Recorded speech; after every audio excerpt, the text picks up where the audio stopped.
মুরগি এবং হাঁসকে নিয়মিত ভ্যাকসিন করতে হয় আপনাদের গরু এবং ছাগলের মতো। মুরগি এবং হাঁসকে নিয়মিত ভ্যাকসিন না করলে রোগ চলে আসবে এবং রোগ এলে মুরগি এবং হাঁসকে রক্ষা করা কঠিন হয়ে যায়। তাই মুরগি এবং হাঁসকে নিয়মিত ভ্যাকসিন করতে হবে। যারা মুরগি ছেড়ে পালন করেন বড় মুরগিকে, তারা আপনারা ফাউল কলেরা এবং আরডিপি ভ্যাকসিন করতে পারেন। এবং বাচ্চাকে ভ্যাকসিনের শিডিউল হলো 5টা। আপনার বাচ্চার ভ্যাকসিন 3 থেকে 7 দিনে BCRDB এবং 8 থেকে 10 দিনে পিজন পক্স, 11 দিনে গাম্বুরা এবং 18 দিনে গাম্বুরা এবং 21 দিনে BCRDB ভ্যাকসিনটা করতে হবে।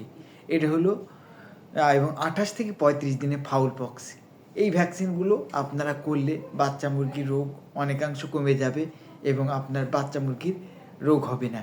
এখন আমাদের হাসপাতালে যেসব ভ্যাকসিন মজুদ আছে, এখন সেসব ভ্যাকসিন বিষয়ে বলি।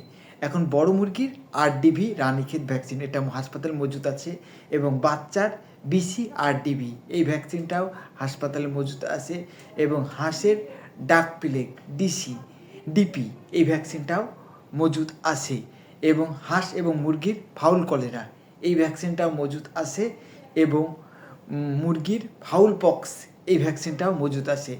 দুঃখের বিষয় আমাদের গাম্বুরা ভ্যাকসিনটা এখনও আসেনি। গাম্বুরা ভ্যাকসিনটা আপনারা পাবেন না। এছাড়া আপনারা আরও একটি আমাদের কাছে সার্ভিস পাচ্ছেন, যে গরুর পক্সের ভ্যাকসিনটা আপনার 5 ডোজের একটা পক্সের ভ্যাকসিন এটা পাচ্ছেন।